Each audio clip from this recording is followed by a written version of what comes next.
Voici une petite vidéo dans laquelle on reprend la méthode de la règle de la chaîne, le cas une seule variable.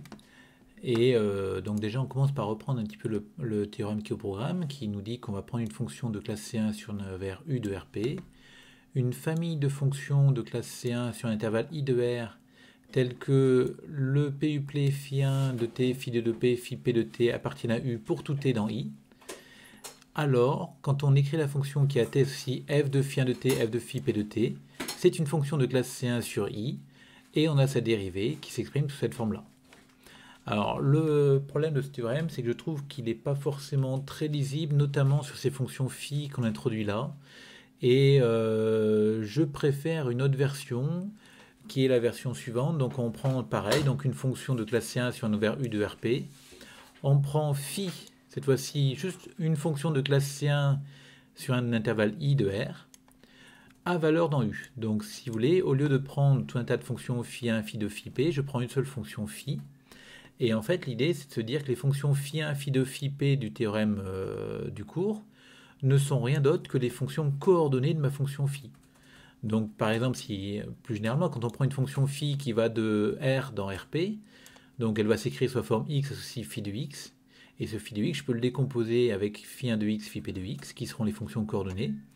Et on sait, d'après le chapitre qu'on avait fait à l'époque sur les fonctions à valeur vectorielle, que cette fonction-là est classe C1 sur i, si et seulement si chacune de ces fonctions coordonnées est classe, attention ici c'est un 1, est de classe C1 sur i. Donc si et seulement si, toutes les fonctions phi1, phi2, phi p sont de classe C1. Donc écrire que chacune des phi est classe C1 sur i, ou écrire que phi est classe C1 sur i, ça reviendra au même, étant donné que les fonctions phi sont les fonctions coordonnées. Donc une fois qu'on a écrit ça, donc on prend, je reprête une fonction f définie sur un ouvert U de classe C1, phi une fonction définie sur un intervalle I de R de classe C1 à valeur dans U, donc la valeur dans U remplace ce bloc-là. Alors, je vais considérer la fonction g qui est f rond phi, et cette fonction-là sera de classe C1 sur i. Et si je note phi les fonctions coordonnées, on retrouve la même formule que dans le théorème précédent pour la dérivée g' de t. Donc ici, alors il faut bien comprendre quand est-ce qu'on va voir ce genre de situation. Au départ, on a une fonction f qui va de u, un ouvert de RP dans R. Et en fait, on va voir une autre fonction qui, elle, va partir de R, qui va être à valeur dans U. Et finalement, on va s'intéresser à la composée des deux, donc à f rond phi. Et on va poser cette fonction g qui sera égale à f rond phi. Et c'est cette fonction g qu'on s'intéresse. Il faut remarquer qu'à l'arrivée, g, c'est une fonction qui va de R dans R. Et on va pouvoir calculer sa dérivée à l'aide de la règle de la chaîne ici.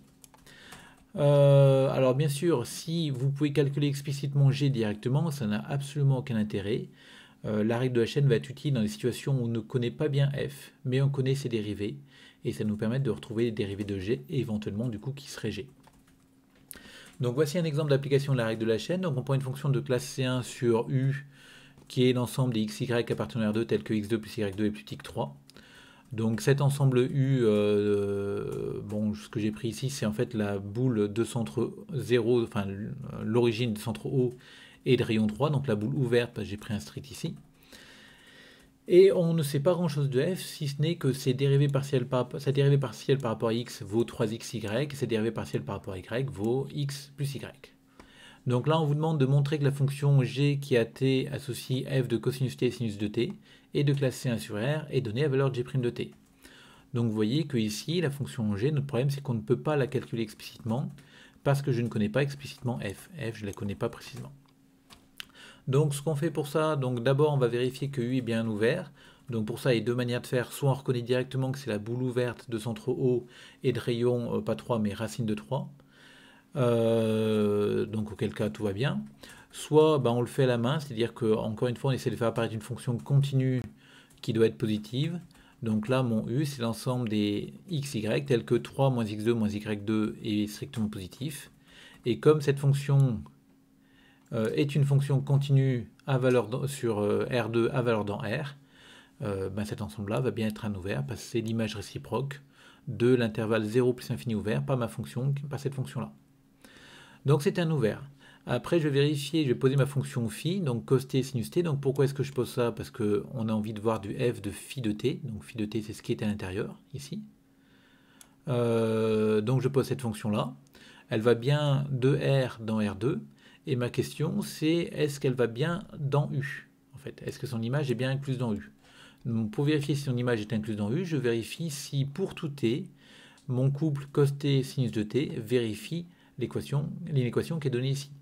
Donc je calcule l'abscisse au carré, donc cos t carré plus l'ordonnée au carré. Comme c'est du cosinus sinus, ils sont tous les deux plus petits que 1, donc c'est plus petit que 2, c'est strictement plus petit que 3. Donc mon phi de t est bien inclus dans U. Donc finalement on se retrouve avec le même schéma qu'au-dessus. Donc on a une fonction phi qui va de R dans U, ma fonction f qui va de U dans R, et je m'intéresse à la fonction g qui est égale à f rond phi. Donc du coup on est dans le cadre où on peut utiliser la règle de la chaîne, et on va vérifier chaque hypothèse, mais vous allez voir que ça va relativement vite parce qu'on a tout fait avant. F doit être de classe C1 sur un ouvert U. Ben, c'est ce qu'on a pris comme hypothèse d'une non-C, donc elle est de classe C1 sur U, qui est un ouvert. Après, phi doit être de classe C1 sur R. Donc pourquoi est-ce que phi est de classe C1 sur R ici? Ben, parce que chacune de ces coordonnées, donc t associe cos t et t associe sinus de t, est de classe C1 sur R, sans problème, c'est des fonctions usuelles. Et enfin, on doit vérifier que pour tout t dans R, phi de t appartient à U, mais on l'a vérifié dans le deuxième point, juste au-dessus. Donc on a toutes les hypothèses qui sont vérifiées.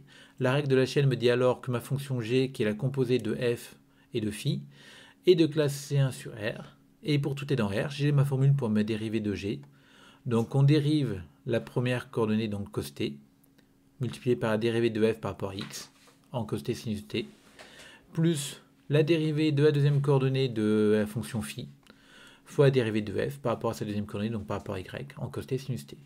Et donc on remplace chacun des termes par sa valeur, et j'ai pas fini le calcul parce que ça n'a aucun intérêt, mais vous voyez qu'on va pouvoir trouver notre g' de t.